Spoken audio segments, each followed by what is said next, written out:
On a humid evening in late summer, 48 years after the birth of Christ, a palace slave named Thrasus stood trembling in the servants' corridor of the imperial palace on Rome's Palatine Hill, staring at a sealed wooden tablet that had just been pressed into his hands by a eunuch he'd never seen before.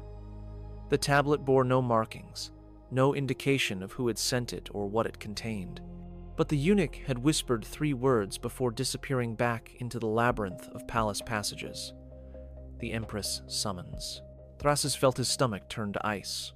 He was 19 years old, Greek by birth, sold into slavery at 14 after his father's bankruptcy, purchased by an imperial purchasing agent 3 years ago for his literacy and his discretion.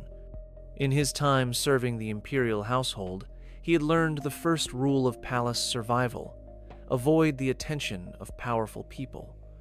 Powerful people were dangerous. Their whims could elevate a slave to a position of comfort and privilege, or could end a slave's life on a moment's notice. And no one in the palace was more dangerous than the Empress Valeria Messalina. Thrasus had never spoken directly to the Empress. He had seen her, of course. Everyone in the palace had seen her, moving through the corridors with an entourage of attendants, beautiful in a way that seemed almost aggressive, her auburn hair elaborately styled, her clothing always the finest silk, her jewelry catching the light as she walked. But he had been careful never to be noticed by her, never to be in a position where she might actually see him as an individual rather than as part of the anonymous mass of palace servants. Now she had summoned him, specifically, by name. And Thrasus understood with the clarity that comes from pure terror that his life had just become very complicated and very dangerous. He broke the seal on the tablet with shaking hands. The message inside was brief. Come to the private chambers. Sunset. Tell no one. Wear your plainest clothing, P. The signature was a single letter, but Thrasus knew who P was. Everyone in the palace knew about Phoebe, the Greek freedwoman who served as Messalina's personal attendant and who was widely rumored to manage the Empress's most delicate arrangements. Arrangements that, according to palace gossip, whispered in corners and never spoken aloud in public spaces, involved matters that would destroy anyone if they became widely known.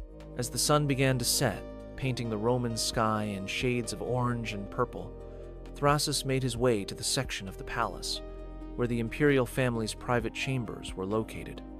His heart hammered so hard he could feel it in his throat. His mind raced through possibilities, each worse than the last. Why would the Empress summon him? What could she possibly want with a junior slave who worked in the administrative offices copying correspondence? Had he done something wrong, violated some rule he didn't know existed? Was he about to be accused of theft or incompetence? Would he be beaten, sold to a worse master, executed? When he reached the designated doorway, he found Phoebe waiting. She was a woman of perhaps 35, attractive in a severe way, dressed in expensive clothing that marked her elevated status as the Empress's personal attendant. She looked Thrasus up and down with eyes that seemed to catalog and assess every detail, then smiled. A smile that did nothing to ease his fear, because it suggested she found his nervousness amusing. "You're Thrasus," she said. Not a question, a statement. "You read and write Greek and Latin. You've been with the household for 3 years. You're literate, discreet, and intelligent enough to follow complex instructions. The Empress has a task for you tonight." Thrasus managed to nod, his mouth too dry to speak. Phoebe's smile widened slightly. "You will accompany her into the city. You will wear civilian clothes. I have garments for you here. You will not speak unless directly addressed. You will not reveal her identity to anyone you encounter under any circumstances. You will observe everything that happens, but you will discuss nothing you witness with anyone, ever, for any reason. Do you understand what happens to slaves who fail to keep the Empress's secrets?" Thrasus nodded again. He understood perfectly. Slaves who betrayed imperial confidences disappeared. Sometimes their bodies were found floating in the Tiber. Sometimes they simply vanished and were never mentioned again, as though they had never existed. "Good," Phoebe said. She handed him a bundle of clothing, a simple tunic, a common cloak, sandals that had seen better days. Change into these. Wait here. The Empress will come shortly. Thrasus changed quickly, his fingers fumbling with unfamiliar fastenings. The clothing was deliberately shabby, the kind worn by freedmen or poor citizens, completely unlike the neat slave tunic he normally wore in the palace. When he was dressed, Phoebe inspected him critically, adjusted his cloak, and nodded with satisfaction. "You look sufficiently ordinary. Now remember, whatever you see tonight, your life depends on your discretion." They waited in silence for perhaps 15 minutes, though it felt like hours to Thrasus. Then he heard footsteps, and 2 women entered the corridor. One was Phoebe's counterpart, another of Messalina's attendants. The other, dressed in a plain stola with a common cloak over it, and her distinctive auburn hair completely covered by a dark hood, was unmistakably the Empress. Even in common clothing, there was something about Messalina that marked her as extraordinary. Perhaps it was the way she moved, with complete confidence and a kind of predatory grace. Perhaps it was her face, beautiful even without the elaborate cosmetics she wore in public. Her features sharp and intelligent, her eyes gleaming with what Thrasus would later recognize as excitement. She looked at Thrasus briefly, assessing him the same way Phoebe had, then nodded. "He'll do," she said. Her voice was cultured, educated, the accent marking her as aristocratic despite the common clothing. "Let's go. I want to be there before full dark." And so, Thrasus found himself walking through the darkening streets of Rome, following 2 steps behind the Empress of Rome and her attendant Phoebe, moving steadily away from the Palatine Hill where the wealthy and powerful lived, down into the valleys where the common people made their homes. They moved through the Forum, busy even at this hour, with merchants closing their shops and citizens conducting last-minute business.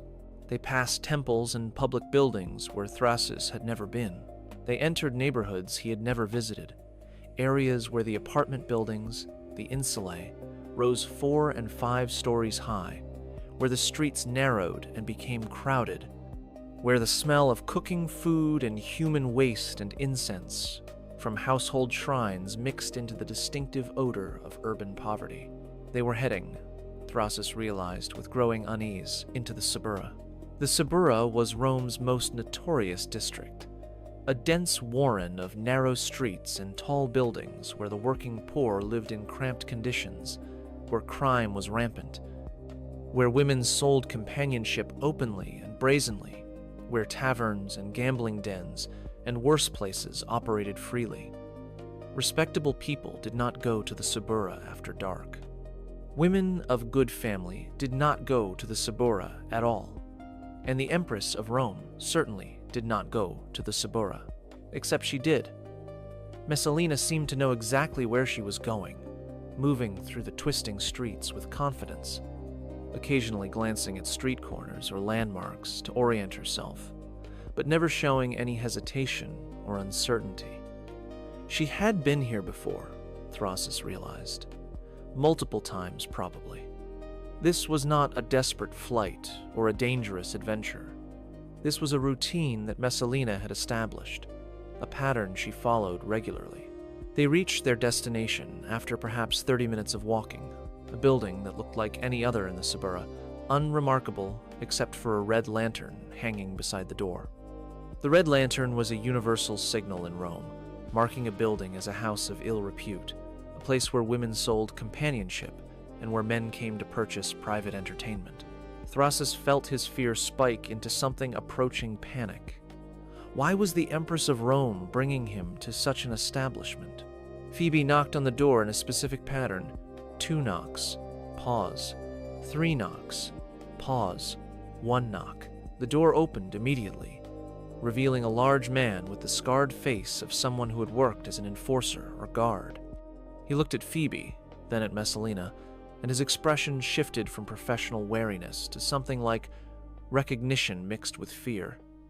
He stepped aside without a word, gesturing them inside.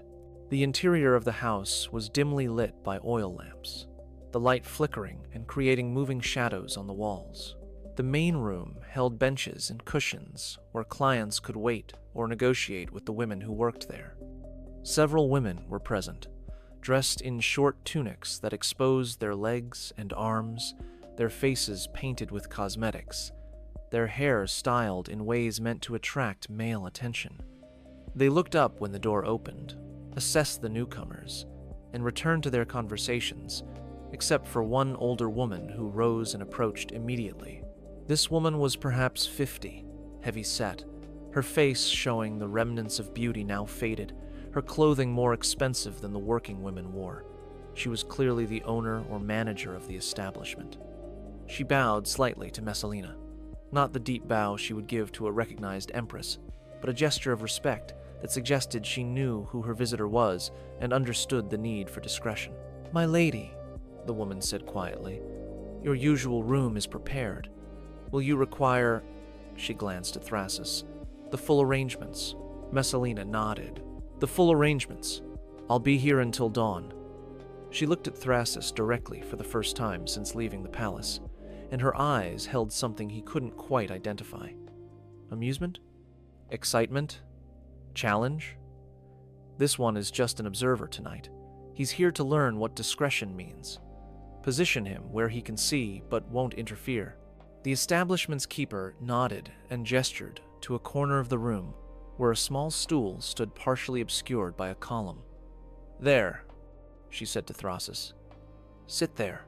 Don't move. Don't speak. Don't interfere no matter what you see. Understood?" Thrasus, Saturday. He understood nothing, but he understood that he had no choice but to obey. What Thrasus witnessed over the next 6 hours would haunt him for the rest of his life, not because of the shock value alone, though that was considerable, not because of the degradation involved, though that was profound, but because of what it revealed about the woman who ruled Rome from behind her husband's throne, about the psychology of power corrupted absolutely, about how someone given everything could still need more, could still crave transgression for transgression's sake, could still seek out experiences that destroyed every boundary and violated every social norm just to feel something that unlimited privilege could no longer provide through conventional means. But before I tell you exactly what happened in that house, before I reveal what the Empress of Rome did there and why this single anecdote became central to her historical reputation, I need to take you back.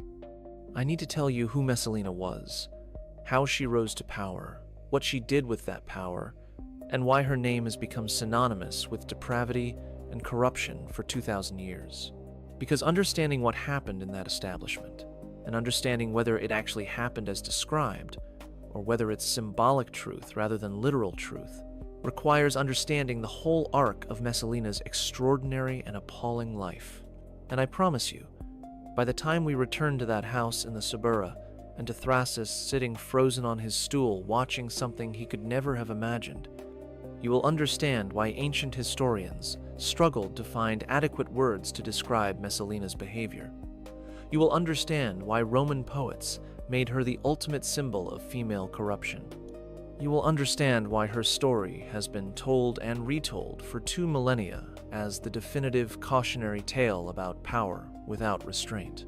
If you want to understand how systematic corruption functions, how intimate relations can be weaponized for political control, how someone can use intelligence and beauty and position to destroy lives while pursuing their own pleasure, then you need to watch this entire video. Subscribe to this channel right now, because what you're about to learn goes beyond simple scandal into territory that reveals uncomfortable truths about human nature and the corrupting influence of absolute power. Hit that subscribe button and leave a comment telling me what you know about Imperial Rome, because I guarantee this story will shock you even if you think you know Roman history. And make sure you watch all the way to the end, because I'm going to tell you about the scandal that finally destroyed Messalina, an act so audacious and so insane that even by Roman standards it seemed impossible, an act that led directly to her death, and that still seems almost unbelievable, even with all the historical evidence supporting it. Now, let me take you back to the beginning, to the girl who would become history's most scandalous empress. Valeria Messalina was born around the year 20 after the birth of Christ in Rome. into a family that represented the absolute apex of Roman society. Her family tree read like a catalog of imperial power. She was directly descended from Augustus's sister, Octavia. She was connected through multiple lines to the Julio-Claudian dynasty that had ruled Rome since Augustus transformed it from a republic into an empire. Her relatives included emperors, consuls, generals, some of the most distinguished and powerful people in the Roman world. To be born Valeria Messalina was to be born into a world where power was your birthright, where the highest positions in society were occupied by your relatives, where you grew up understanding that ordinary rules and limitations simply did not apply to people of your status. We know frustratingly little about Messalina's childhood and youth. Ancient historians focused on scandalous adult behavior rather than on developmental psychology, so we don't have detailed accounts of her early years. But we can reconstruct the likely outlines of her life before marriage, based on what we know about how aristocratic girls were raised in Rome during this era. She would have been educated, certainly. Girls of the highest families learned to read and write both Latin and Greek. They studied literature, particularly the great poets like Homer, Virgil, and Ovid. They learned music, especially the lyre, which was considered an appropriate accomplishment for aristocratic women. They studied the domestic arts, weaving, household management, the supervision of slaves. But they also received informal education in the arts of political manipulation simply by growing up in households where political maneuvering was constant, and where survival often depended on understanding who held power and how to navigate relationships with them. She would have been surrounded by luxury that most people in the ancient world could barely imagine. The homes of the Roman aristocracy were palaces, filled with expensive furniture imported from across the empire, decorated with paintings by the finest artists and sculptures by renowned masters, staffed by small armies of slaves who attended to every conceivable need.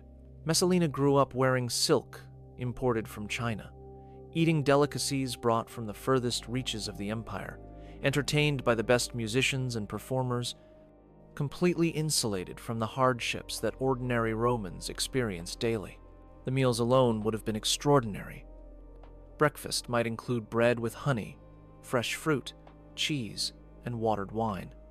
The main meal of the day would feature multiple courses, appetizers of eggs and olives, main courses of roasted meats and fish prepared with exotic spices, vegetables dressed with expensive olive oil, desserts of pastries sweetened with honey and studded with nuts.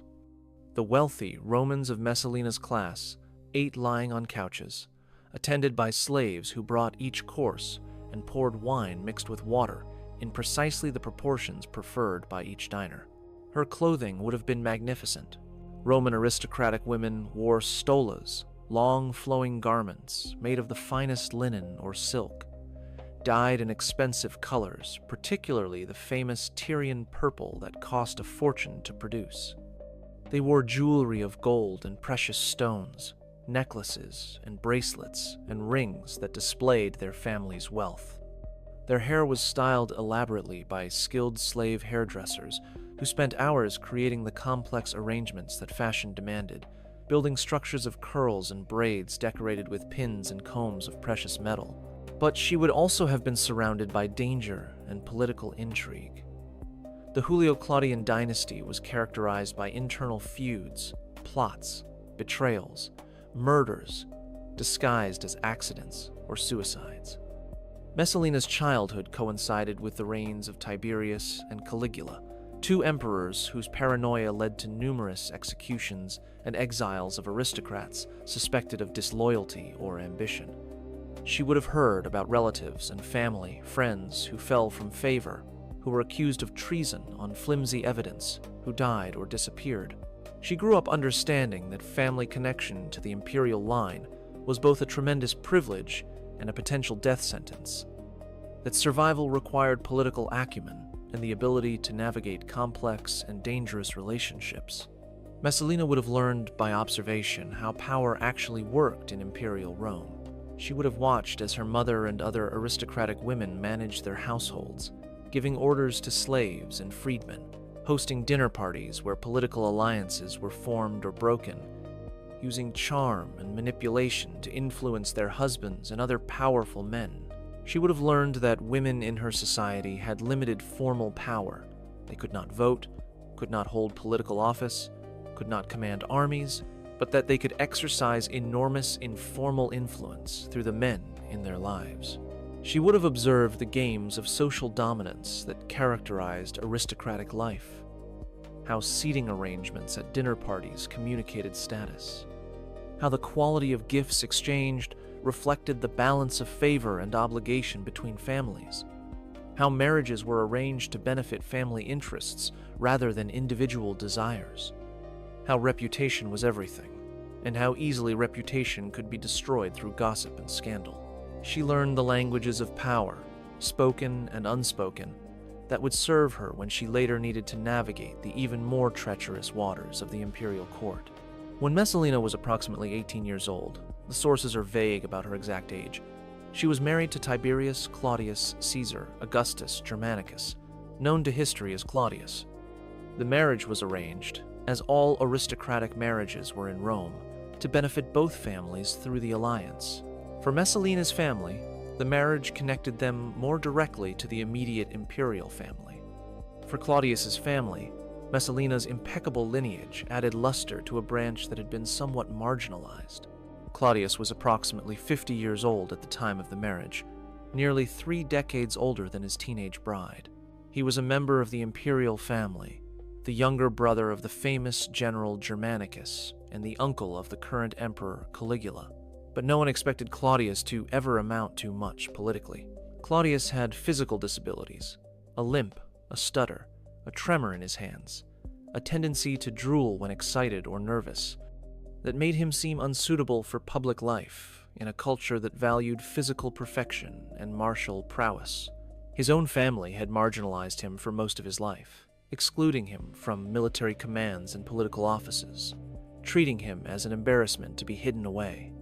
His mother Antonia had reportedly called him a monster of a man, not finished but merely begun by nature. His grandmother Livia had treated him with contempt.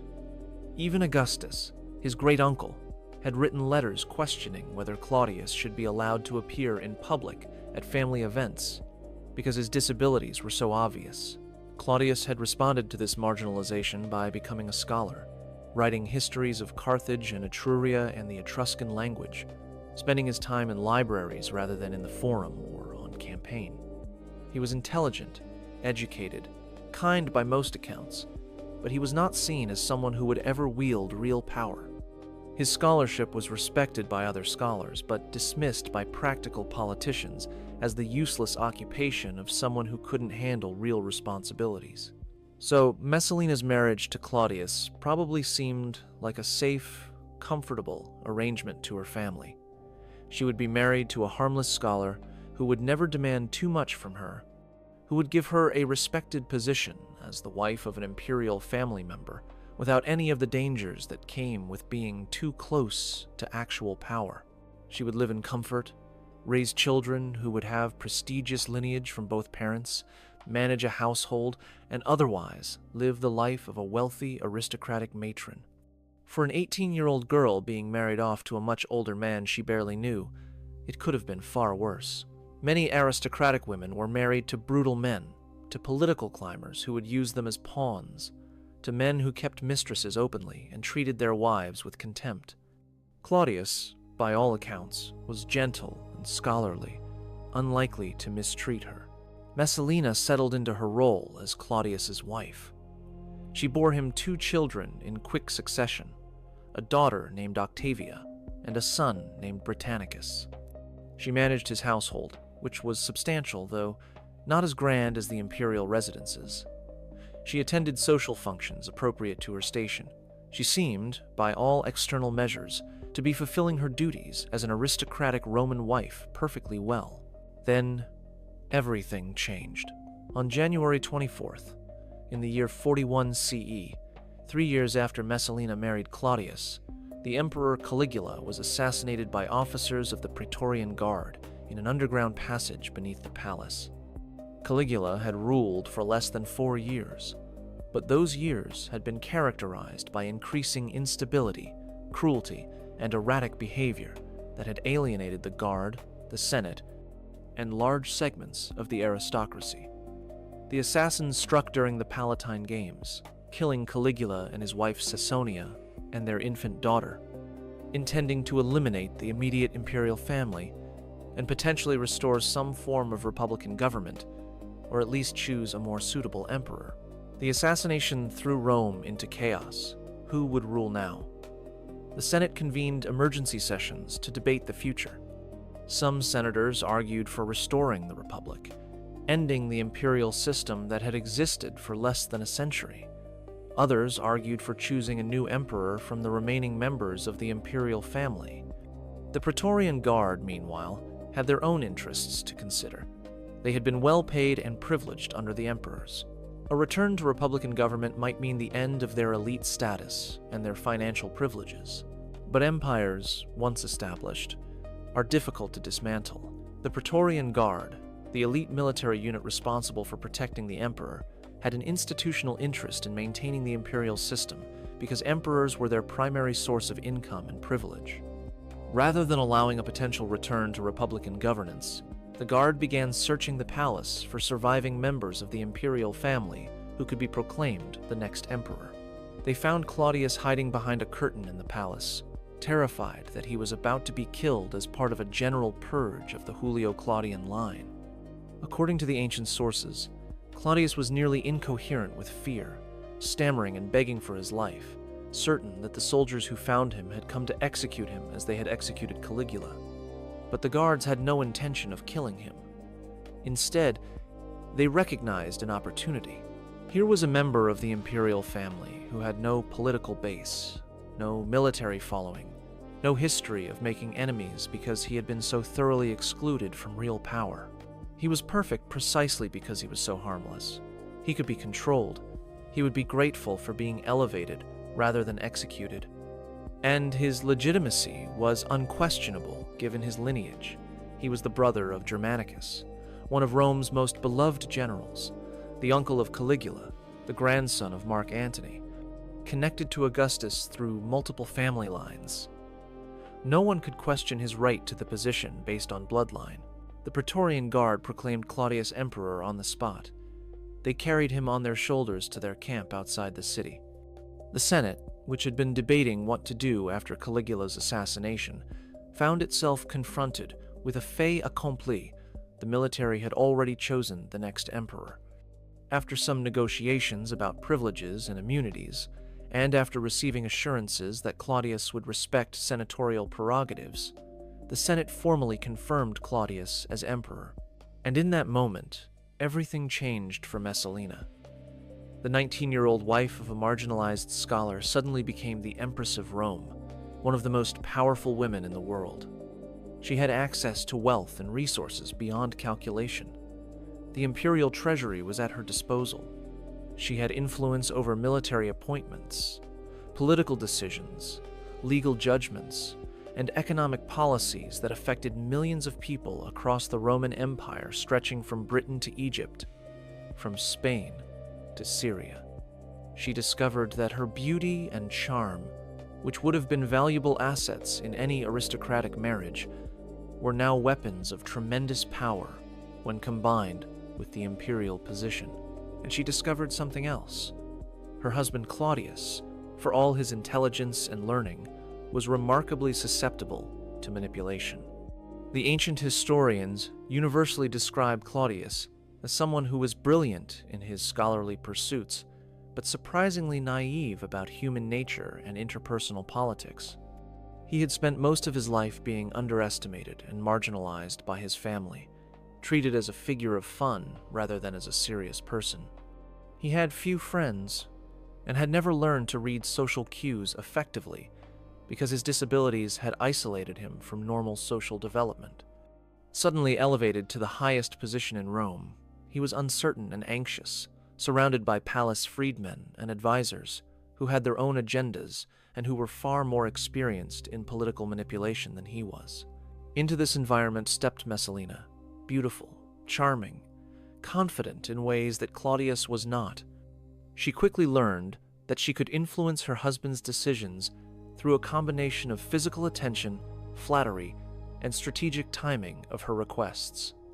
The ancient historians describe her methods in terms that combine political skill with personal manipulation, painting a picture of a woman who understood instinctively how to manage a man who was insecure and desperate for affirmation.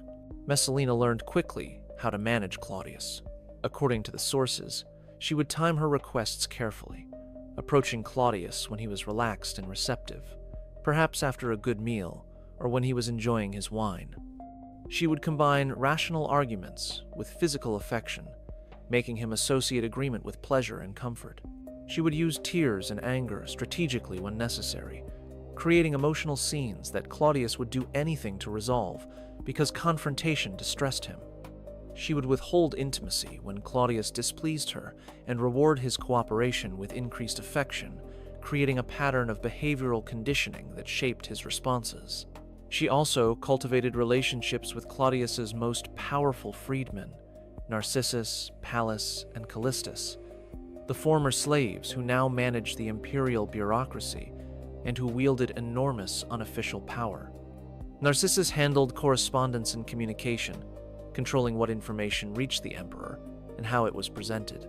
Pallas managed finances, controlling the vast imperial treasury and making decisions about expenditures and investments.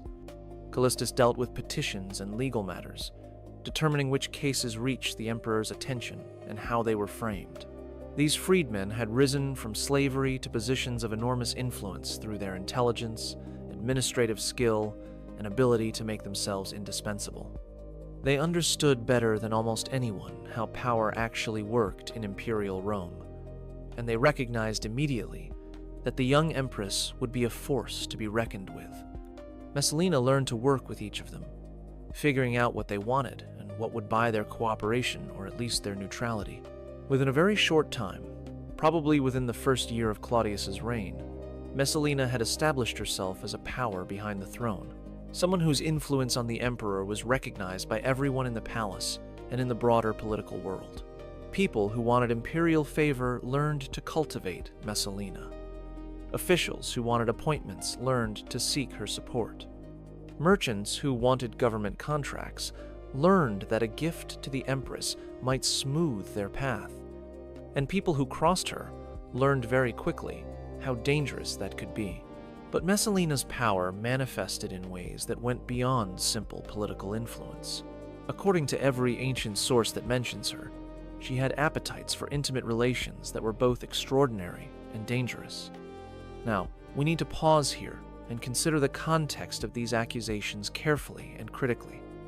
Roman historians, all of them male, often used accusations of impropriety to discredit powerful women. It was a standard rhetorical move. A woman who exercised power inappropriately could be portrayed as morally deviant, with her political transgressions translated into personal scandals. We see this pattern repeatedly in ancient literature. Cleopatra, Agrippina the Younger, Julia the Elder, and numerous other women who wielded political power were described as having inappropriate relations or deviant behavior. So we should be appropriately skeptical of the most extreme claims about Messalina's personal behavior. Some of what the ancient historians recorded was probably exaggerated by enemies who wanted to destroy her reputation. Some was probably invented by political rivals who needed to justify her eventual execution. Some reflected misogynistic assumptions about female nature and female power, rather than factual reporting about what Messalina actually did. But, and this is critically important, the sources about Messalina are remarkably consistent across multiple independent authors. Tacitus, writing decades after Messalina's death and drawing on contemporary records and eyewitness testimony, describes her behavior in terms that still seem shocking 2,000 years later. Suetonius, who had access to imperial archives and documents that no longer survive, corroborates the major outlines of Tacitus's account while adding additional details from official records. Cassius Dio, writing much later but drawing on earlier sources that are now lost, provides information that matches what the other historians recorded. and Juvenal, the satirical poet whose work was meant to critique rather than to chronicle, made Messalina's excesses the subject of some of his most famous verses. Verses that drew on stories that were apparently well known throughout Rome. The picture that emerges from these sources is of a woman whose behavior went far beyond what even Romans, who were relatively comfortable with relations between consenting adults and who accepted that powerful men routinely kept mistresses, considered normal or acceptable for an empress. Messalina allegedly took paramours constantly and in astonishing numbers. The sources claim she maintained dozens of simultaneous relationships with men from across the social spectrum, senators who needed imperial favor, equestrians seeking advancement, actors and poets who caught her fancy, gladiators whose physical prowess appealed to her, even slaves who served in the palace and who had no ability to refuse her advances. The sheer logistics of this alleged behavior are worth considering for a moment.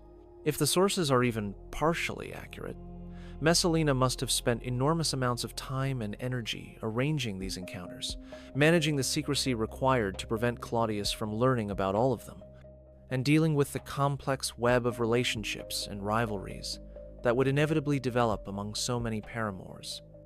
This was not simple physical appetite. It was behavior that suggested compulsion, that demonstrated a psychology that needed conquest and variety and the thrill of transgression as much as, or more, than physical satisfaction. The ancient sources name numerous men as Messalina's companions. Senators like Trollus Montanus, described as a distinguished orator whose speeches in the Senate were widely admired until he became one of Messalina's favorites and subsequently lost all credibility among his colleagues. Suilius Caesoninus, another senator who initially opposed some of Messalina's political initiatives, but who became one of her most reliable supporters after entering into relations with her. Menestor, a famous actor whose performances drew enormous crowds, but whose reputation was destroyed by his association with the empress. Gladiators, whose identities were considered too unimportant to record by name, but whose involvement with an empress shocked Romans, because gladiators occupied the very lowest rungs of social status, despite their popularity in the arena. Even slaves from the imperial household, men who had absolutely no ability to refuse the empress's advances, and whose use represented the ultimate violation of social hierarchy. But Messalina did not simply pursue her own pleasure, as scandalous as that would have been for an empress. She weaponized intimate relations as a tool of political control and social dominance in ways that show remarkable sophistication and calculated cruelty. Let me tell you about her methods in detail, because understanding these reveals how someone can transform personal behavior into systematic political manipulation that destroys lives and maintains power through fear and compromise. First, Messalina used the promise of physical access to herself as a reward for loyalty and service. Men who supported her political agenda, who provided useful information about Senate deliberations or military matters, who did favors for her or for her associates, might receive invitations to private encounters in her chambers or at one of the estates she controlled outside the city. These encounters served multiple purposes simultaneously. They gratified Messalina's desires, certainly, but more importantly, they created bonds of complicity that made the men dependent on her secrecy and bound to her interests. These relationships were also traps. Once a man had been intimate with the empress, which was technically treason under Roman law, since the empress's person was sacrosanct and any violation of her marriage vows was, by definition, a crime against the state, he was permanently compromised. Messalina could threaten exposure at any time, which would lead to the man's disgrace, exile to a remote island, execution, and confiscation of all his property, leaving his family destitute. So these companions became her tools, bound to her through shared guilt, unable to refuse her demands without risking their own destruction and the destruction of everyone they cared about. The case of Suilius Caesoninus illustrates this pattern perfectly. He was a senator who initially opposed some of Messalina's initiatives in the Senate, voting against measures she favored and speaking eloquently about the need for senatorial independence from excessive imperial influence. Messalina targeted him deliberately. She arranged opportunities to be alone with him, deployed all her considerable charm and beauty, and ultimately seduced him in a way that made his involvement with her impossible to hide from other senators who observed them together at social functions. Afterward, Suilius's behavior changed completely. He became one of Messalina's most reliable supporters in the Senate, voting as she directed through intermediaries, arguing for policies she favored, serving essentially as her agent in senatorial deliberations because he understood that if he crossed her, she could reveal their relationship and destroy him. She had transformed an opponent into a tool through strategic use of intimate relations, combined with implicit threats. This was not romance or even simple physical desire. This was political calculation disguised as personal attraction. Second, Messalina sometimes forced men into relationships with her as a way of demonstrating dominance and creating leverage. Some of her companions were not willing participants in any meaningful sense. They were men who understood that refusing the Empress was dangerous. Men who were coerced through threats against their families or their positions. Men who complied out of fear rather than desire. The ancient sources make clear that consent in these situations was complicated at best and absent at worst. The Empress held absolute power over these men, and that power imbalance made genuine choice impossible. Nestor, the famous actor, was reportedly terrified of Messalina and tried to avoid her advances initially.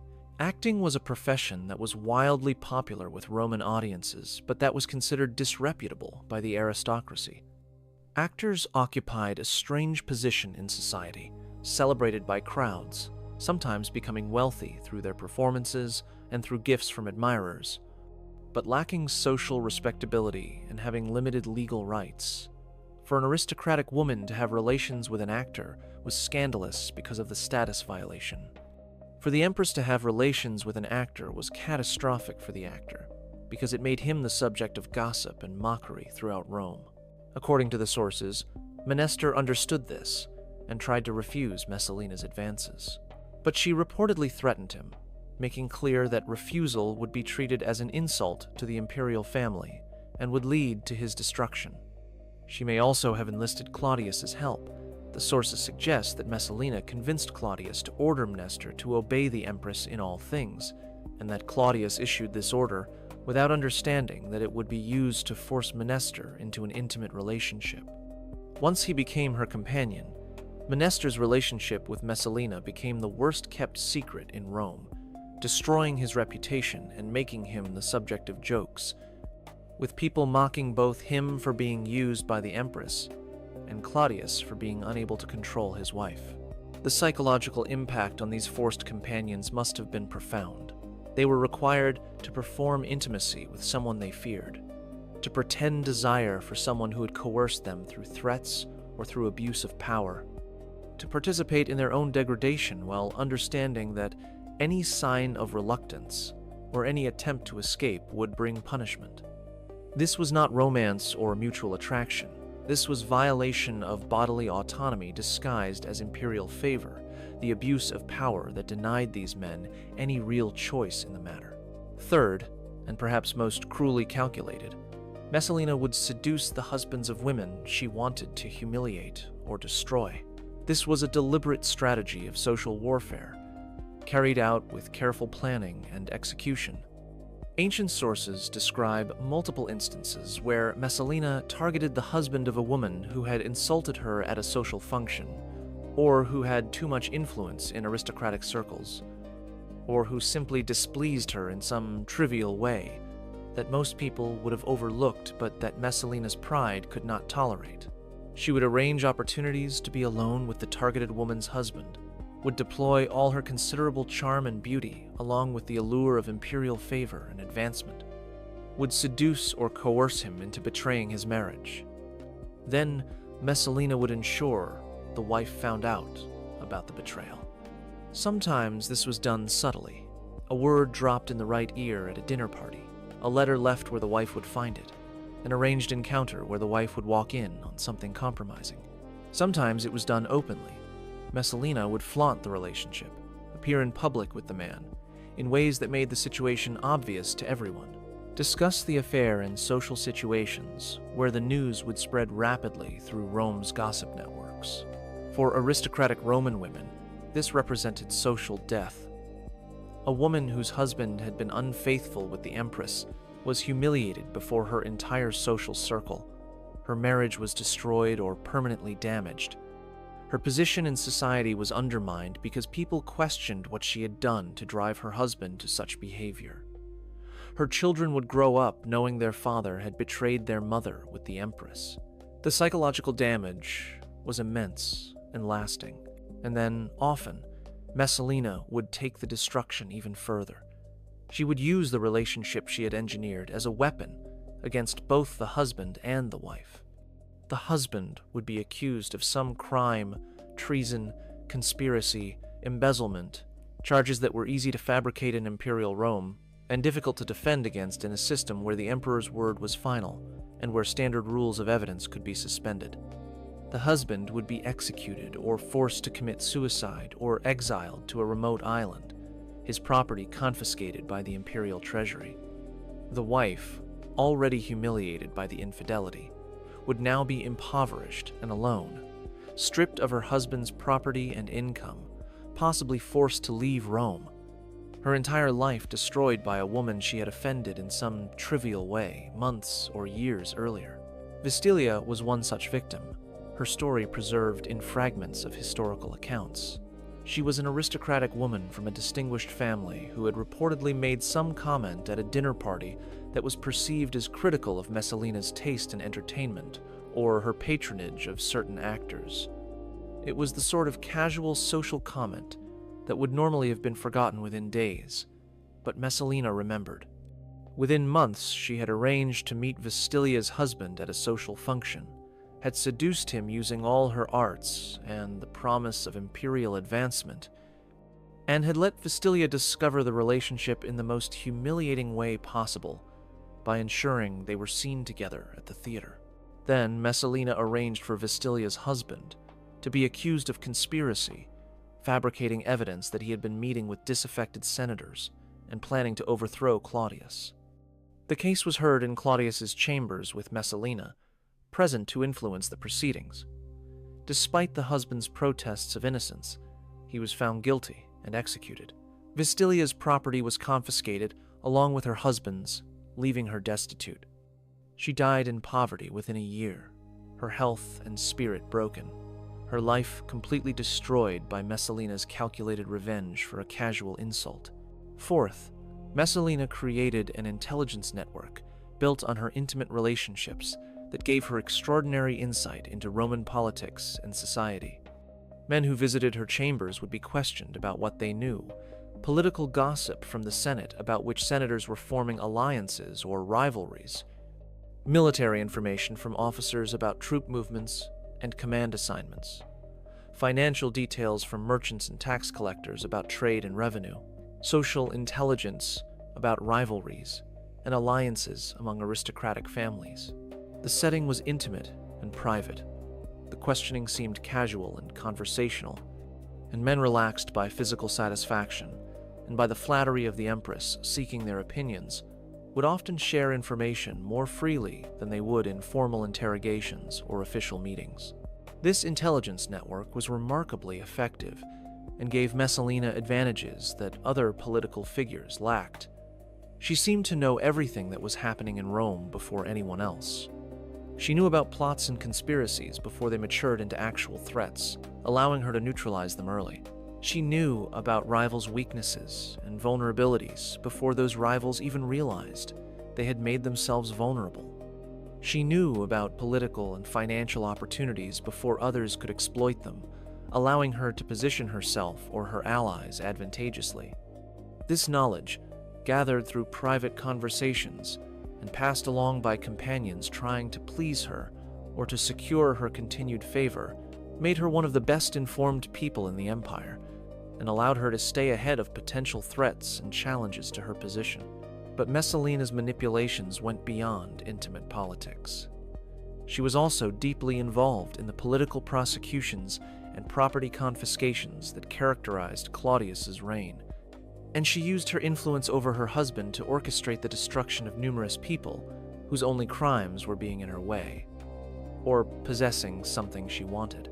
Let me tell you about Valerius Asiaticus in detail, because his case exemplifies perfectly how Messalina operated and reveals the absolute cynicism and calculated cruelty of her methods. Valerius Asiaticus was a senator of immense wealth and prestige. He had been consul twice, the highest regular political office in Rome, an honor that most senators never achieved even once.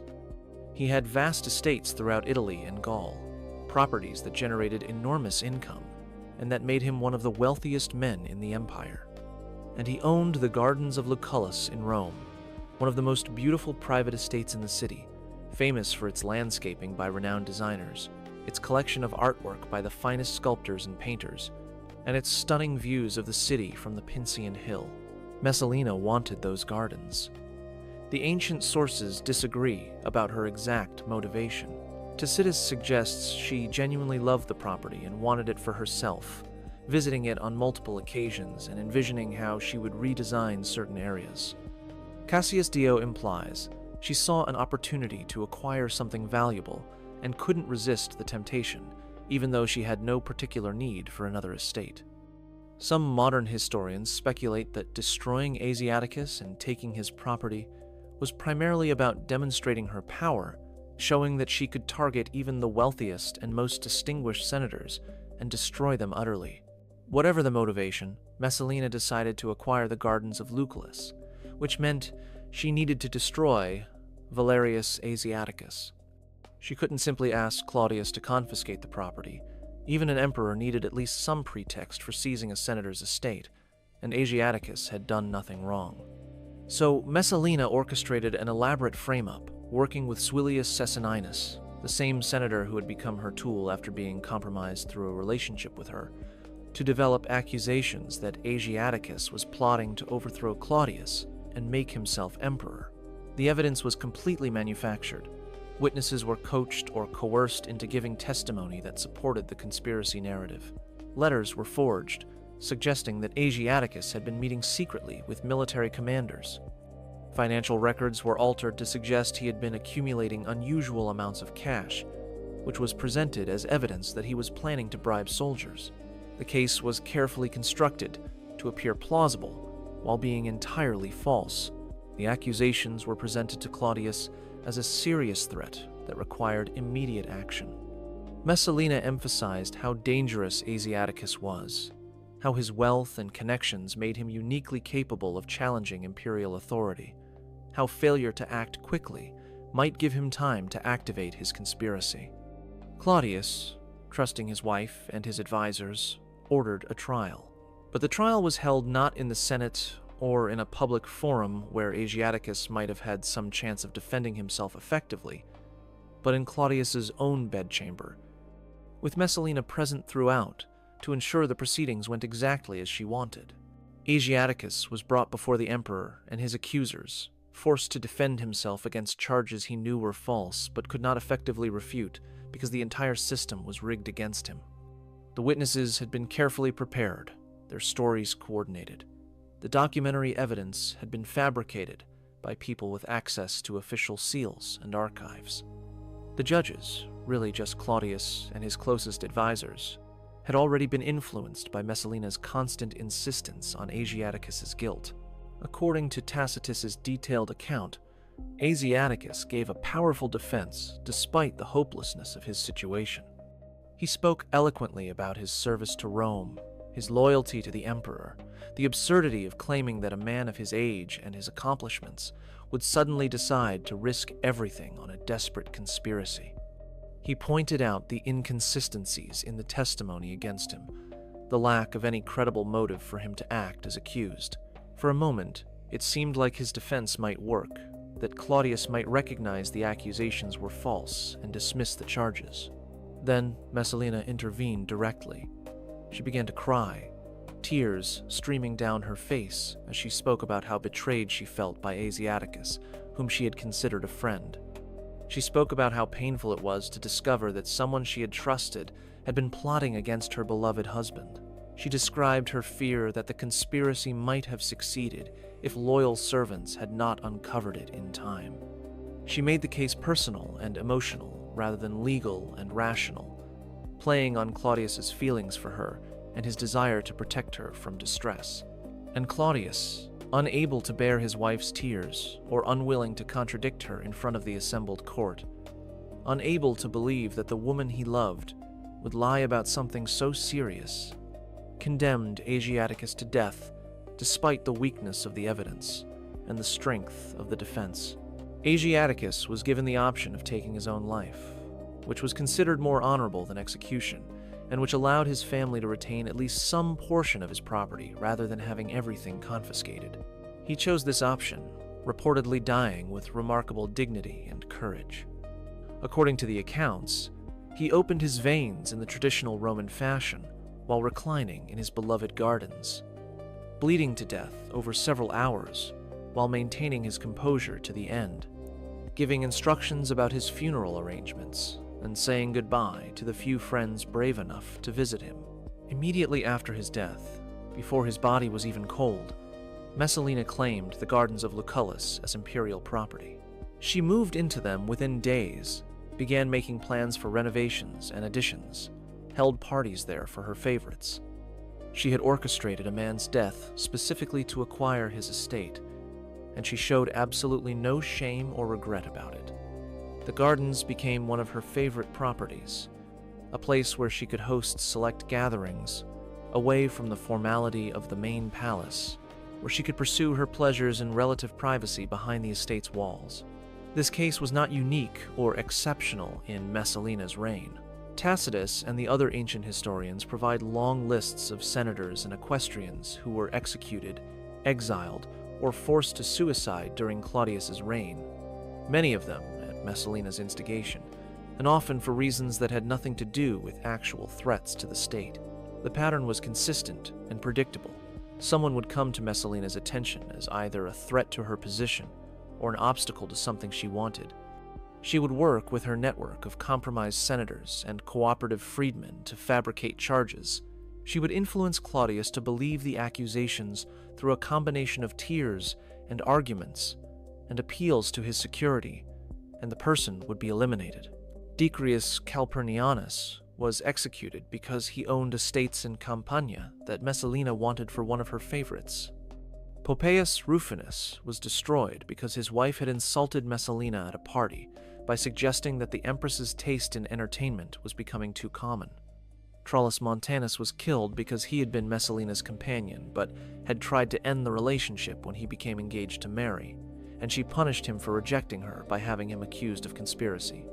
The list went on and on, a catalogue of destroyed lives that testified to Messalina's casual cruelty and her complete lack of restraint. The reign of terror Messalina created made everyone in Roman high society constantly fearful. No one knew when they might do or say something that would bring them to the empress's negative attention. People became paranoid about their conversations, watching their words even among supposed friends, because anyone might be an informer, hoping to gain favor by reporting something suspicious. They avoided potentially controversial positions on political issues, because taking a stand might make them seem like threats.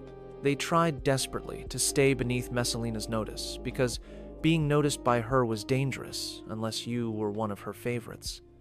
And even her favorites could fall from favor suddenly and catastrophically for reasons that were often unclear. The psychological impact of living under this kind of regime was profound and damaging to Roman political culture. Ancient sources describe how senators would wake up each morning grateful to have survived another night, how they would kiss their children goodbye each morning, uncertain whether they would return that evening, how they would avoid social gatherings where they might say something that could be misinterpreted and reported and used against them. Rome, under Messalina's influence, was a city living in fear, where political power had been corrupted into pure predation, where survival often mattered more than principle or honor. Now, you might reasonably wonder, where was Claudius during all of this? How could an intelligent man, an educated scholar who had studied history and politics his entire life and who had written learned books about various subjects, be so blind to what his wife was doing? How could he not see that his court was becoming a place of systematic corruption and terror? The ancient historians struggled with this question too, and their answers reveal something important about the dynamics of power and manipulation in imperial Rome. First, Claudius was surrounded by freedmen, former slaves like Narcissus, Pallas, and Callistus, who now managed the imperial bureaucracy, who had their own reasons for tolerating or even enabling Messalina's behavior up to a point. These men had achieved positions of enormous influence despite their origins as slaves, and they had learned that the way to maintain their positions was to make themselves indispensable to the emperor, while also maintaining workable relationships with the empress, who might otherwise make their lives difficult or impossible. These freedmen were nothing if not pragmatic. They would cooperate with Messalina when it suited their purposes, or when opposing her would be more costly than cooperating. They would enable some of her schemes when doing so, advance their own interests, or when they calculated that the schemes weren't dangerous enough to justify the risk of opposing them. But they were also watching her constantly, gathering information about her activities, maintaining their own intelligence networks, preparing for the day when she might go too far and need to be stopped to protect their own positions and the stability of Claudius's reign. For years, that balance worked. Messalina's excesses were contained or managed in ways that prevented them from becoming existential threats to Claudius's reign or to the freedmen's positions. Second, Claudius had a significant blind spot regarding Messalina that the ancient historians attributed partly to genuine affection and partly to manipulation. Messalina was beautiful, charming when she wanted to be, and remarkably skilled at managing her husband's perceptions. She would present situations to him in ways that made her actions seem reasonable or necessary. She would cry and express distress that would motivate Claudius to act in ways that served her interests. She would use physical intimacy as both reward and manipulation, creating emotional bonds that made Claudius reluctant to believe negative information about her, because believing it would require him to acknowledge that his judgment was so poor he couldn't even recognize his own wife's deception. Third, and perhaps most importantly, many of Messalina's relationships and activities were either hidden from Claudius entirely or presented to him in ways that made them seem innocent, or at least non-threatening. Menester, the actor, was presented as entertainment and cultural patronage, with Messalina explaining that she enjoyed supporting the theatrical arts. Male visitors to her chambers were explained as consultations on political or administrative matters, with Messalina claiming to be helping Claudius by gathering information and building support. The parties she hosted were described as social networking that benefited imperial interests. When rumors did reach Claudius, and surely some rumors must have reached him given how widespread the gossip was, Messalina would dismiss them as slander from enemies who wanted to damage her reputation and drive a wedge between husband and wife. And Claudius would believe her because he wanted to believe her, because the alternative was too painful to accept. The ancient historians portray Claudius during this period as pathetic, a brilliant scholar reduced to a deceived husband who couldn't see what was obvious to everyone else in Rome, a powerful emperor who was manipulated by his wife and his advisors.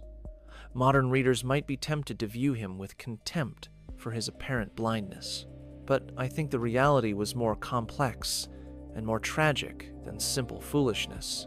Claudius was caught in a psychological trap that many people in manipulative or abusive relationships experience. He had been trained his entire life by his family to doubt his own perceptions. They had always told him he was incompetent, that his disabilities made him unsuitable for important roles, that he couldn't trust his own judgment. Then he became emperor and suddenly had to make life and death decisions daily, affecting millions of people. Messalina represented stability and support in his world of overwhelming uncertainty and responsibility. She was beautiful and charming. She told him he was wise and capable. She made him feel valued as a person rather than pitied as a disabled embarrassment. Believing that she was betraying him would have required admitting that his judgment was so poor he couldn't even recognize his own wife's deception. which would have reinforced all the negative messages his family had spent decades drilling into him about his incompetence and unreliability. It would have meant acknowledging that the one person he trusted and relied on was actually manipulating him for her own purposes. That recognition would have been psychologically devastating, calling into question everything about his sense of reality and his ability to function as emperor. So Claudius chose, probably unconsciously, to not see what was happening around him. He accepted explanations that preserved his sense of reality and his sense of himself as competent and capable. He convinced himself that rumors about Messalina were enemy propaganda designed to destabilize his reign. He focused on his scholarly interests and his administrative work, and let his wife manage aspects of palace life that he found unpleasant or confusing. This willful blindness allowed Messalina to operate with increasing boldness for nearly 7 years, from 41 CE, when Claudius became emperor, until 48 CE, when everything collapsed suddenly and catastrophically. Now, let me return to that house in the Suburra, to the scene I opened with, because we need to address directly the most famous or infamous story about Messalina's behavior. The slave, Thrasis, remember, was sitting on a stool in the corner, having been brought there to learn what discretion means, ordered to watch but not interfere, terrified and confused about what he was about to witness.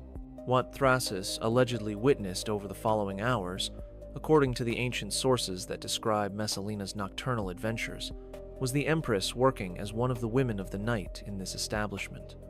She took customer after customer, men who had no idea they were paying for companionship with the Empress of Rome, men who thought they were just purchasing the services of a particularly attractive woman working under the pseudonym Lysiska, which means she-wolf, a term that was Roman slang for women who sold companionship, but that also evoked the legendary she-wolf that had nursed Romulus and Remus, the founders of Rome. According to Juvenal's satirical poem describing this behavior, she would compete with professional courtesans to see who could accommodate the most clients in a night, and she would win these competitions, demonstrating physical endurance that seemed superhuman. The poet describes how Messalina would finally leave the establishment at dawn, exhausted by men but not yet satisfied, and return to the palace before Claudius awakened, changing back into her imperial robes and resuming her role as empress, as though nothing unusual had happened. The implication in Juvenal's account was that no amount of intimate activity could actually satisfy her desires, that she was driven by appetites that were fundamentally insatiable, that she sought not just physical pleasure, but the transgressive thrill of degradation and boundary crossing. Now, we must be extremely careful and critical about this story. Juvenal was writing satire, not history. His purpose was to critique Roman decadence and moral corruption among the aristocracy, and he used Messalina as the ultimate symbol of aristocratic depravity and the corruption that unlimited power could produce.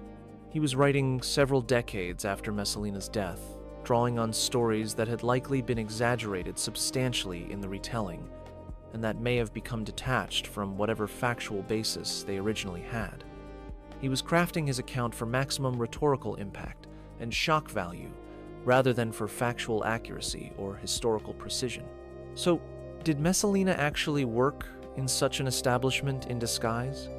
The honest answer is, we don't know with certainty, and we probably can't ever know given the limitations of our sources. The story may be completely fabricated, invented as a metaphor for moral corruption that was then repeated. So often it came to be treated as historical fact. Or it may have a kernel of truth. Perhaps Messalina did occasionally venture into the city in disguise for anonymous encounters that gave her the thrill of transgression and anonymity. And this behavior was later exaggerated and dramatized into the full account of regular visits to a house of ill repute. Or it may even be substantially true, with Messalina pursuing transgression to such an extreme that working as one of these women seemed like the ultimate boundary to cross, the ultimate way to violate every social norm and prove that she could do absolutely anything. What we can say with confidence is that the story became absolutely central to Messalina's historical reputation, precisely because it crystallized in one vivid and shocking image everything that Romans found disturbing about her. The Empress, the most powerful woman in the empire, living in luxury beyond imagination, married to the emperor himself, voluntarily placing herself in the most degraded position possible, working as a common courtesan, doing so not for money or survival, but purely for the thrill of transgression and the experience of violating every possible social boundary. This image captured something profound about power corrupted, about how privilege can create needs that normal satisfactions can't fulfill, about how transgression itself can become the desired experience, rather than any specific physical act. The story also served an important narrative function in the ancient accounts. It demonstrated that Messalina's behavior had gone beyond anything that could be tolerated or overlooked by responsible administrators, that she had moved from scandalous but potentially manageable relationships into territory that was genuinely dangerous to the stability and legitimacy of Claudius's reign. Whether literally true or symbolically true, the story of the visits to the house in the Suburra marked Messalina as someone whose corruption was complete and whose behavior could no longer be contained or managed by the freedmen who had been balancing their cooperation with her, against their loyalty to Claudius and to the stability of the empire. Related to this story is another famous anecdote that Juvenal and other sources record, the alleged competition between Messalina and a famous courtesan named Scylla. According to this story, Messalina challenged Scylla to a contest to determine who could be intimate with more men in a 24-hour period. The competition supposedly took place in one of Rome's establishments, with both women taking client after client through the day and night, until Messalina won by accommodating 25 men to Scylla's 22. Again, the literal truth of this story is highly questionable. The numbers are suspiciously round and may have been chosen for symbolic or rhetorical reasons, rather than because they represent actual counts. The story has the quality of urban legend, the sort of shocking tale that gets repeated and embellished with each retelling, accumulating dramatic details that make it more memorable but less historically reliable. But true or not in its specific details, the story became part of Messalina's legend, one more example of her alleged insatiability and her need to prove her superiority even in degradation, to dominate even in contexts where domination seems impossible.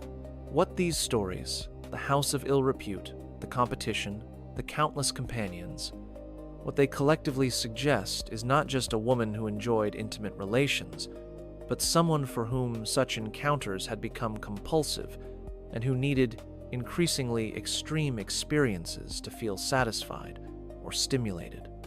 Modern psychology recognizes hypersexuality as a potential symptom of various psychological conditions, including bipolar disorder, borderline personality disorder, certain forms of trauma response, and other issues.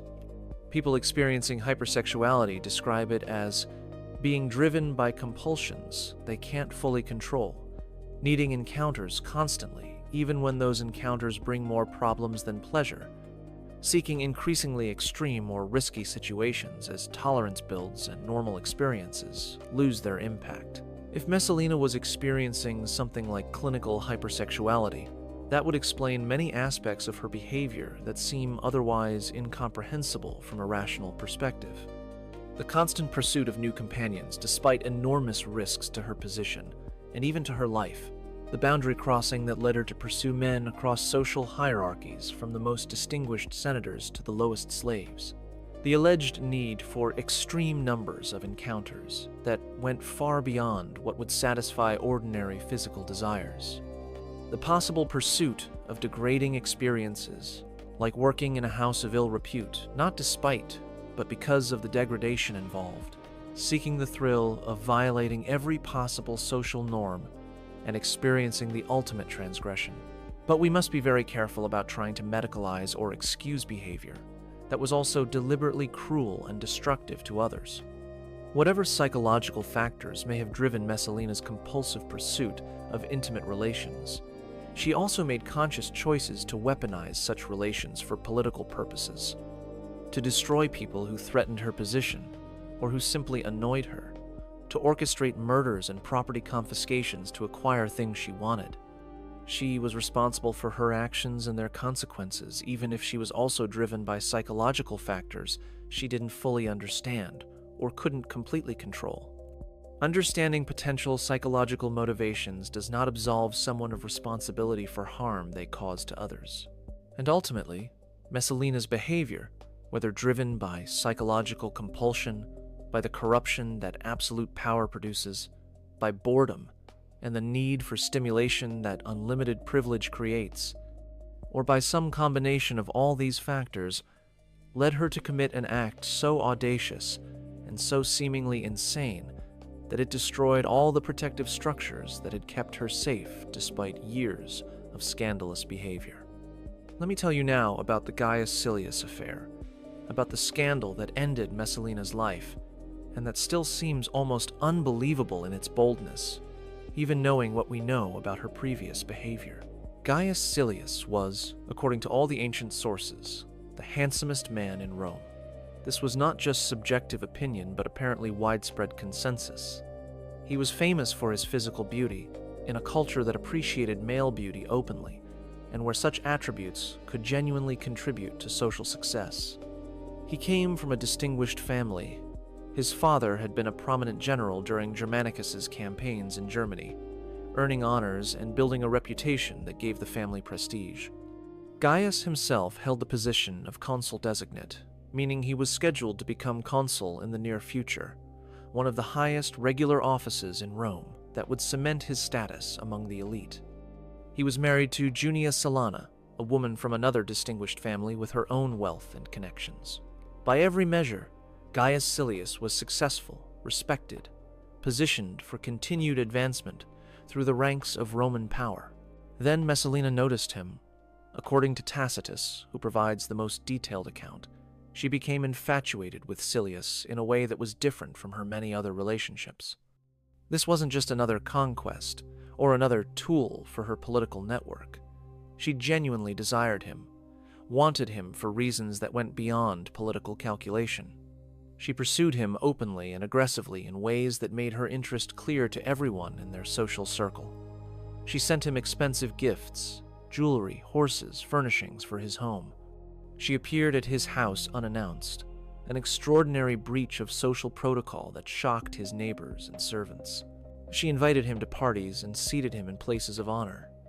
She made her attraction to him obvious to anyone who saw them together. Silius, faced with such obvious advances from the Empress, initially tried to resist or at least to manage the situation carefully. He understood perfectly well that a relationship with Messalina was extraordinarily dangerous. If Claudius ever found out, Silius would be executed immediately for treason without any possibility of defense or escape. The crime of violating the Empress's marriage vows was one of the most serious possible offenses, considered equivalent to attacking the emperor himself. No amount of social status or family connections could protect someone accused of such a crime. But Messalina made it clear that refusing her advances would be even more dangerous than accepting them. She let him know, through intermediaries, and eventually, directly, that she could destroy him for rejecting her, just as easily as Claudius could destroy him for accepting her. She controlled enough of the imperial machinery through her network of compromised officials and cooperative freedmen that she could fabricate charges against him, arrange his prosecution, and engineer his death if he insulted her by refusing. Silius was trapped between two equally dangerous choices: accept the Empress's advances and risk Claudius finding out, or refuse and risk Messalina's immediate revenge. So Silius became Messalina's companion, entering into what would prove to be the most fateful relationship of her life. And unlike her previous relationships, which she had at least made some minimal effort to conceal or disguise through plausible explanations, the relationship with Silius was conducted almost completely openly. They were seen together constantly throughout Rome. They appeared at the theater sitting together in prominent boxes where everyone could see them. They held dinner parties where they entertained guests as though they were a couple. Messalina gave Silius expensive and conspicuous gifts, including property and artwork that had been confiscated from people she had destroyed through false accusations. She promoted his career through her influence with Claudius, ensuring he received honors and appointments that advanced him rapidly. All of Rome gossiped about the relationship. How could they not? The Empress was openly conducting what appeared to be a romantic relationship with the handsomest man in Rome, and the Emperor either didn't know or didn't care enough to stop it. The situation was bizarre, unprecedented in its brazenness, obviously dangerous for everyone involved.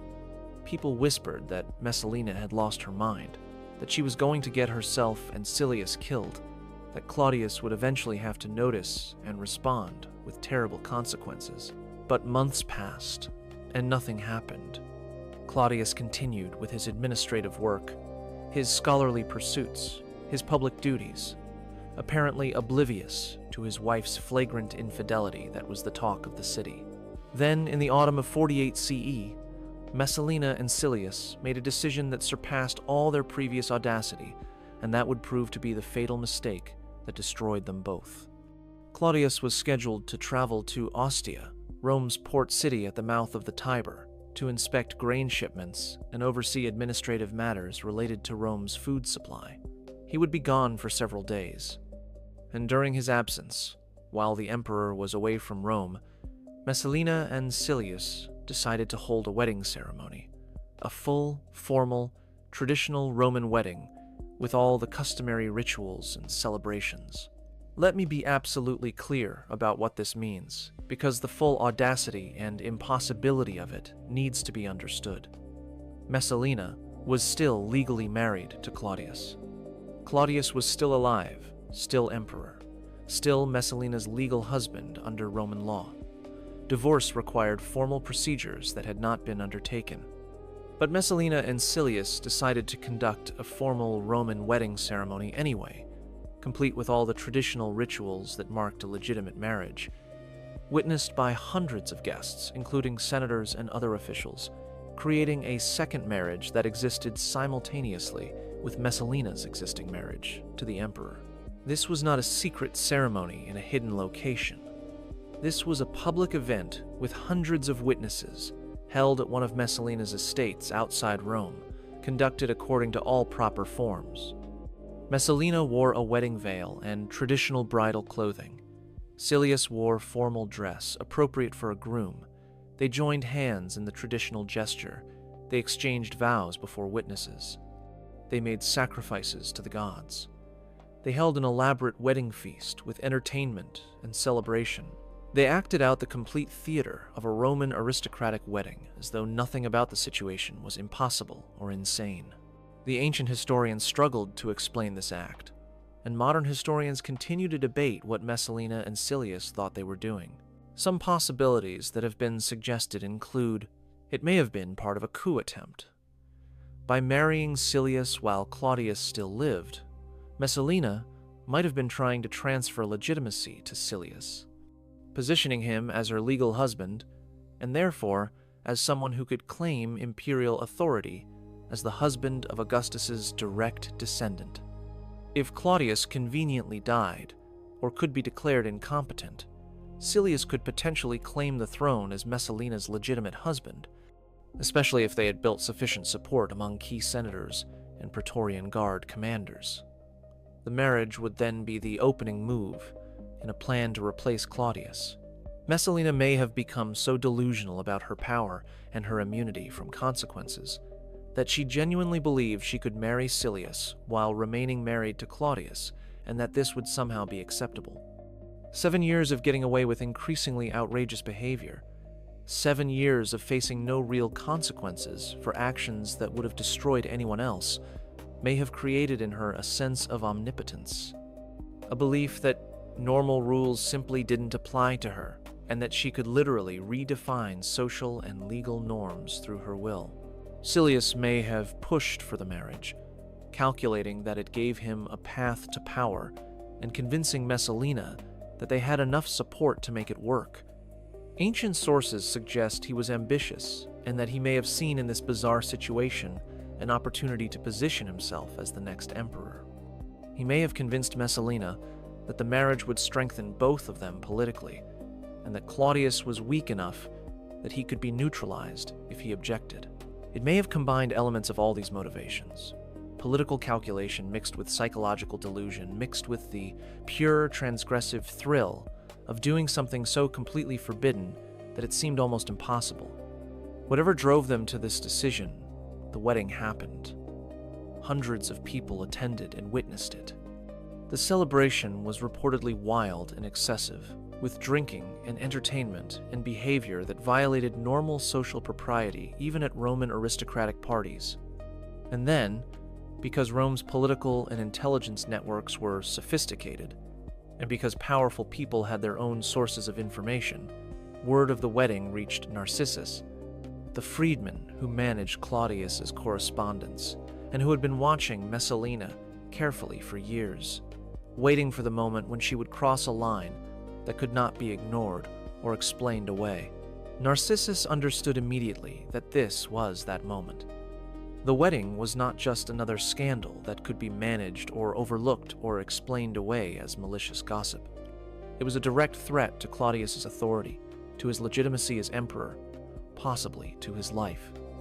If Messalina could marry another man while Claudius lived, if she could conduct this marriage publicly with senatorial witnesses and face no consequences, then Claudius's power was meaningless. Everyone would understand that the emperor was so weak he couldn't even control his own wife. The marriage suggested either that Messalina and Silius were planning to replace Claudius immediately, or that they believed Claudius was so impotent that they could do absolutely anything without consequence. Either interpretation was unacceptable and required immediate, decisive action. Narcissus sent urgent messages to Claudius at Ostia, informing him of the wedding in stark terms and urging him to return to Rome immediately with loyal guards. According to Tacitus's detailed account, Claudius initially refused to believe the reports. His wife had married another man? Publicly? With witnesses and a feast? While he was alive? It seemed impossible, absurd, the sort of malicious rumor that must be based on misunderstanding or deliberate lies designed to drive a wedge between husband and wife. But Narcissus had prepared carefully for this moment of disbelief. He brought witnesses who had personally attended the wedding, who could describe in specific detail what they had seen: the veil Messalina wore, the vows that were exchanged, the feast that followed. He presented physical evidence, including invitations to the wedding that had been sent to various guests. He provided testimony from multiple independent sources that all corroborated the same basic facts. He made the reality undeniable, forcing Claudius to confront what he had been avoiding for years. Claudius's reaction was not rage or righteous anger, but fear. He understood immediately that if Messalina and Silius were bold enough to hold a public wedding, they must have support, must have been planning something, must represent a genuine threat to his position and possibly to his life. He feared assassination, feared that he would be killed to clear the way for Silius to claim the throne as Messalina's legitimate husband. So, rather than immediately confronting Messalina or marching back to Rome in anger, Claudius fled. He surrounded himself with guards who were loyal to Narcissus rather than potentially to Messalina, and he made his way back to Rome under heavy protection, while Narcissus moved rapidly to secure the palace and arrest everyone involved in the conspiracy. The speed and efficiency with which Narcissus acted suggests he had been preparing for this moment for some time, possibly for years. He had lists ready of everyone who needed to be arrested, everyone who had attended the wedding, everyone who had been closely associated with Messalina's political network, everyone who might resist or interfere with eliminating her. He had guard commanders who were loyal to him rather than to Messalina, and who could be trusted to carry out arrests without warning her. He moved through the palace and through the city methodically, rounding up conspirators and witnesses and anyone who might complicate the situation. Silius was arrested at the Senate House, where he had gone to attend to normal senatorial business, apparently still believing he could pretend everything was normal, or perhaps not yet fully understanding that the situation had collapsed. He was executed immediately, without trial or opportunity to defend himself, along with dozens of others who had attended the wedding or who were suspected of supporting Messalina's political network. The executions were swift and brutal. These were not judicial proceedings with formalities and due process, but emergency measures to eliminate a perceived coup attempt. Bodies accumulated in the forum and in palace courtyards as Narcissus and his allies worked through their lists of targets. By the end of the day, most of Messalina's closest associates were dead. Messalina, when she learned what was happening, fled to the gardens of Lucullus, those same gardens she had stolen from Valerius Asiaticus just a few years earlier through her fabricated treason charges, which now became the setting for her own final hours. She was there with her mother Lepida and her 2 children, her son Britannicus, who was about 7 years old, and her daughter Octavia, who was perhaps 9. The ancient sources describe her as alternating rapidly between panic and denial, unable to fully process that everything had collapsed so completely and so quickly, unable to believe that her power and her position could be stripped away in a matter of hours. She tried desperately to draft letters to Claudius begging for mercy, trying to explain the wedding as a misunderstanding or as something she had been forced into by Silius. She apparently still believed that if she could just get face-to-face with Claudius one more time, she could use her skills of manipulation to convince him to spare her, could deploy tears and protestations of love to make him forgive her as he had apparently forgiven or overlooked so many previous transgressions. But Narcissus understood perfectly that Messalina could never be allowed near Claudius again. If they met, if she had a chance to work her usual psychological manipulations and emotional appeals, there was a real and substantial possibility that Claudius would forgive her or at least spare her life, unable to bear ordering the execution of the woman he had loved for 7 years. And that would be catastrophically dangerous for Narcissus and everyone else who had moved against her. If Messalina survived, she would take revenge on all of them as soon as the immediate crisis passed. She had to be eliminated before Claudius could reconsider, or before his emotions could overcome his judgment. Narcissus sent a tribune named Evadus with clear and unambiguous orders. Secure Messalina, and ensure she died, either by her own hand, which would be preferable, or by his if necessary. When Evadus arrived at the gardens of Lucullus with a squad of soldiers, he found Messalina with her mother Lepida. According to Tacitus's detailed and moving account, Lepida, who had been estranged from her daughter for years because she disapproved of Messalina's behavior and had tried unsuccessfully to counsel her toward restraint, was now trying to convince Messalina to die with dignity, to take her own life in the traditional Roman fashion, and at least preserve some shred of honor for her children, who would have to live with their mother's reputation. In Roman culture, suicide in certain circumstances was not shameful but could be noble and honorable. A person condemned by the emperor could choose to die by their own hand rather than face public execution, and this choice meant they died as a free Roman, making their own final decision rather than as a convict being executed by the state. It also meant that at least some of their property could pass to their children, rather than being entirely confiscated by the imperial treasury.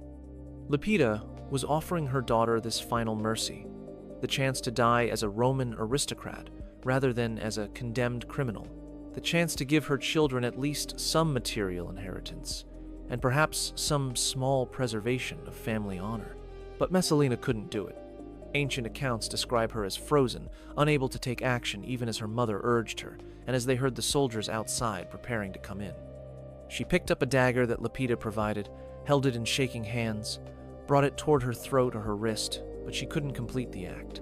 She had spent her entire adult life getting what she wanted through a combination of charm and threats and manipulation, escaping consequences through her beauty and intelligence and position, never really believing that there were some situations where her usual strategies wouldn't work.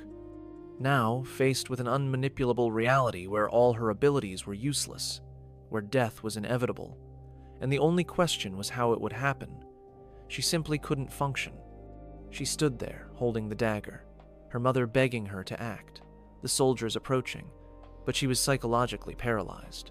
Evidus, watching this scene for several long moments and following his orders from Narcissus, finally stepped forward and killed her himself. Tacitus doesn't specify the exact method in his account. He says simply that Evidus struck her down with his sword, sparing readers the explicit details. Messalina died there in the gardens, at age 28, killed by a mid-ranking military officer following orders from a former slave, her extraordinary life ending in a place she had acquired through murder. Her body was given to her mother Lepida for burial. Claudius, kept carefully away from the execution by Narcissus's careful management and coordination, was informed that Messalina was dead while he was at dinner that evening. According to Suetonius's account, Claudius showed no particular emotion when given the news. He didn't weep or express grief or anger or even relief. He didn't ask questions about exactly how she had died or whether she had said anything final. He simply continued eating and drinking, called for more wine, and never mentioned her name again that evening or apparently ever afterward. The woman he had been married to for 10 years, the mother of his children, simply ceased to exist for him. In the following days and weeks, Claudius issued no public statements about Messalina's death.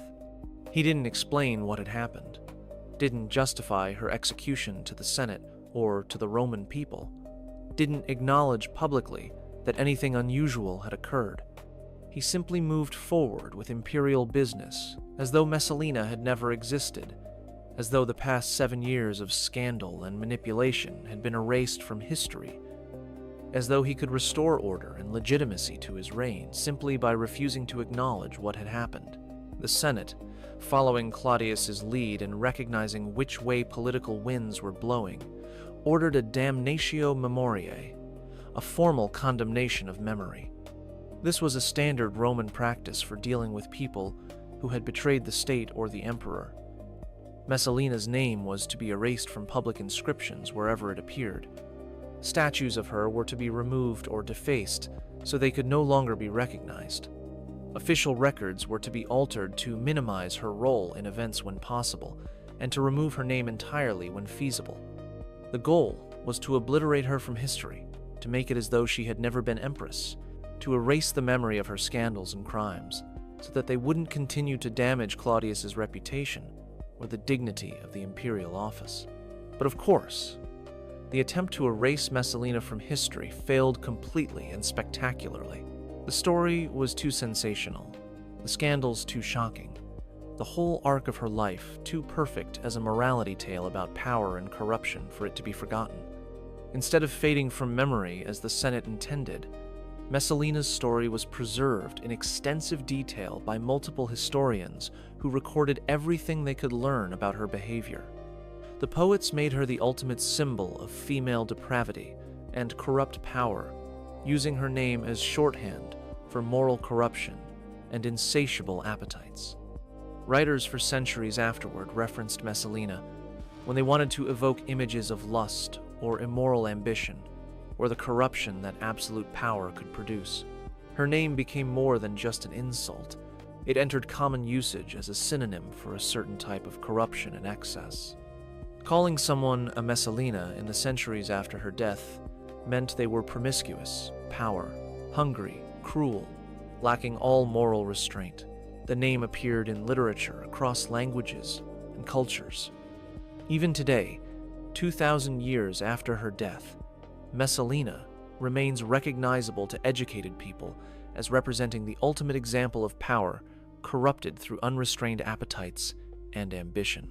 Now, as we come finally to the end of this long story, we need to ask ourselves, what should we make of Messalina? How do we understand her life and her behavior across 2 millennia of distance? What lessons should we draw from her spectacular rise and her even more spectacular fall? First, we need to continue acknowledging the limitations of our sources and the biases they contain. Ancient historians were all men, writing for predominantly male audiences, operating within cultural frameworks that were deeply misogynistic by modern standards. They expected women to be modest, chaste, focused entirely on household and family. Women who violated these expectations were portrayed in the worst possible light, their behavior described in ways that emphasized their deviation from proper feminine norms. Accusations of inappropriate intimate behavior were standard tools for discrediting powerful women, used even when those accusations had little basis in fact or were substantially exaggerated. So, we should maintain appropriate skepticism of the most extreme claims about Messalina that appear in our sources. The specific numbers of her paramours were probably exaggerated for rhetorical effect. The visits to the house in the Suburra described by Juvenal were probably invented or heavily embellished by a satirist looking for the most shocking possible image. Some of the stories about her cruelty may have been attributed to her when they were actually the work of Claudius's advisors, or of Claudius himself, acting on their recommendations. The ancient sources had every incentive to make her seem as depraved as possible, both to justify her execution and to make Claudius seem less culpable for the problems of his reign and less foolish for being deceived by her. But even accounting generously for exaggeration and bias and misogynistic distortion, a disturbing core remains that cannot be dismissed or explained away. Multiple independent sources corroborate that Messalina had numerous relationships, that she used intimate relations as a political weapon, that she orchestrated the deaths of people who threatened her position or who possessed things she wanted. The marriage to Silius actually happened. There were far too many witnesses for it to have been invented, and the consequences were too immediate and serious for it to have been a fabrication. Her reputation for excess was so well established that even sources generally favorable to Claudius acknowledged it and treated it as common knowledge, requiring no special proof. What we're left with is a portrait of someone whose combination of youth, beauty, intelligence, political power, and complete lack of accountability created a perfect storm of transgressive behavior. Messalina discovered at age 19 that she was Empress of Rome, that she had access to nearly unlimited resources, that she could influence an emperor who was desperately insecure and eager to please her. She learned that she could use intimate relations as a tool to control men and destroy enemies. She learned that consequences were for other people, not for her because her position protected her. And she pushed boundaries progressively further over her 7 years as Empress, testing limits, discovering that limits barely existed for someone in her position. Each transgression that went unpunished emboldened the next one. Each successful manipulation made the next manipulation seem easier. Each person she destroyed with impunity made the next destruction seem more justified, or at least more feasible. She spiraled into increasingly extreme behavior, driven by appetites that seemed insatiable, by a psychological need for transgression that became as powerful as any physical desire, by the corruption that absolute power invariably produces when combined with youth and lack of preparation. But we also need to acknowledge clearly that Messalina made choices for which she bears moral responsibility. She was shaped by circumstances, her birth into the imperial family, her arranged marriage to Claudius, her sudden elevation to Empress while still a teenager. These circumstances were beyond her control and certainly influenced her psychology and her options. But she responded to those circumstances by weaponizing intimate relations to destroy people, by orchestrating murders for personal gain, by showing no apparent concern for anyone's welfare but her own. Whatever psychological factors drove her behavior, she was still responsible for the cruelty she inflicted and the lives she destroyed. The ancient historians who recorded Messalina's story were grappling with profound questions about power and human nature. What happens when power is divorced from restraint? When individual appetite is freed from social constraint? When intelligence and ambition are channeled entirely into self-gratification without regard for others? Their answer, embodied in Messalina's story, is that such a person becomes monstrous, perhaps not evil in a simple sense, but so far beyond normal human boundaries that they can no longer function as part of civilized society, so destructive that they must eventually be eliminated to protect others. Messalina's story is ultimately a tragedy, but not a simple one about a good person destroyed by circumstances. It's the tragedy of someone given everything who destroyed herself through inability to recognize any limits. It's the tragedy of a society that could create empresses with enormous power but couldn't instill responsibility or restraint. It's the tragedy of power corrupting not just morally but psychologically, creating compulsions that override judgment until they lead inevitably to catastrophic self-destruction. The lessons from Messalina's life remain powerfully relevant 2,000 years after her death. Absolute power without accountability corrupts absolutely. Intimate relations can be weaponized for political control. Intelligence and charm divorced from empathy or moral restraint can be extraordinarily destructive. And perhaps most importantly, people given unlimited means to pursue their desires without facing consequences will often spiral into increasingly extreme behavior that ultimately destroys them and everyone around them. When that tribune's sword struck Messalina down in the gardens of Lucullus, it ended one of the most extraordinary lives in all of Roman history. The teenage bride who became empress had transformed herself into myth even while alive, into the embodiment of corruption and excess, into a cautionary tale that has resonated across 2 millennia, and that continues to fascinate and disturb us today. She left behind 2 young children, Britannicus and Octavia, who would bear the taint of their mother's reputation for the rest of their tragically short lives. Britannicus would be poisoned at age 14, almost certainly murdered by Nero to eliminate a potential rival for the throne.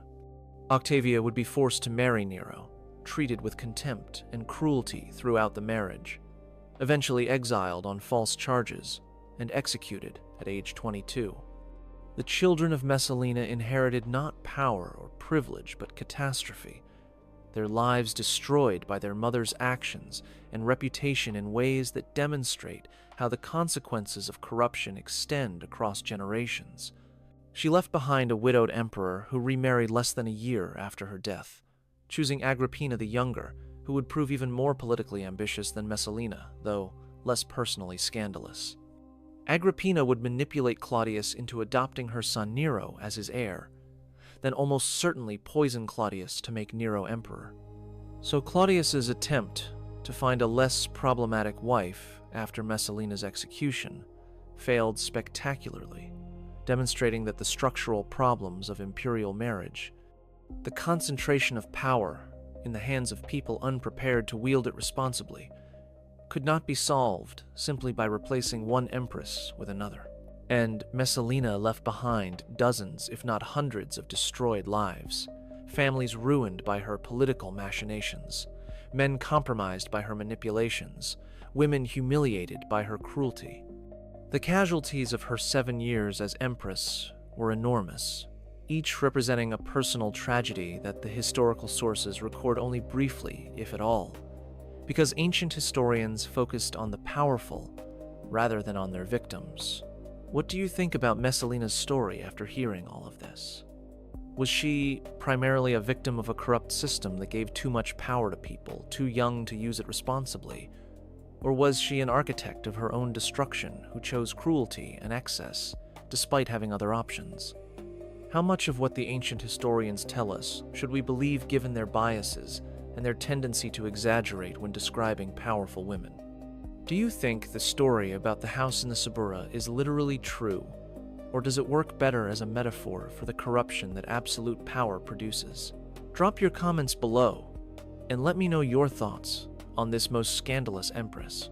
If you found this deep dive into ancient Rome's darkest scandals fascinating, and want to learn more about the hidden corners of history that most people never encounter in school, then subscribe to this channel right now. Hit that subscribe button and that notification bell so you don't miss future videos about the shocking truth behind historical figures and the dark realities of past civilizations. Share this video with anyone who thinks they know Roman history, because I guarantee this story goes deeper and darker than what they learned in their history classes. The ruins of Imperial Rome still stand today as tourist destinations visited by millions of people every year who walk the same ground where Messalina schemed and manipulated and destroyed. The Palatine Hill where the palace stood and where she exercised her power, The forum where senators whispered about her scandals and feared becoming her next target. The gardens of Lucullus, where she died, now buried under modern Rome, but once the setting for her final hours. These places remember, even if most of the crowds walking through them don't know the full story or understand the depths of what happened there. Valeria Messalina existed. She wielded enormous power for 7 years. She used that power in ways both fascinating and appalling, ways that reveal uncomfortable truths about human nature and the corrupting influence of absolute power. She destroyed lives, orchestrated murders, weaponized intimate relations, corrupted politics, manipulated an emperor, and ultimately destroyed herself through an act of such spectacular audacity that even Romans accustomed to imperial excess found it incomprehensible. Remember her, not as she wanted to be remembered, as empress and power broker, controlling an empire from behind the throne, but as history has remembered her, as the ultimate cautionary tale about power without restraint, about intelligence divorced from empathy, about beauty weaponized for cruelty, about how even the most privileged and powerful person can spiral into self-destruction when all limits are removed and all accountability disappears. And remember that the patterns she exemplified, the corruption of power, the weaponization of intimate relations for political purposes, the destruction of lives for personal gratification, these patterns did not die with her 2,000 years ago. They appear throughout history in different forms, in different contexts, with different specific details, but the same underlying dynamics of power and corruption. Understanding Messalina helps us recognize those patterns when they appear in our own time, helps us understand how power corrupts and how societies can enable that corruption, helps us see the human cost of systems that give some people unlimited power over others, without accountability or restraint. See you in the next video, where we'll continue exploring the dark corners of history that reveal uncomfortable truths about power, corruption, and human nature.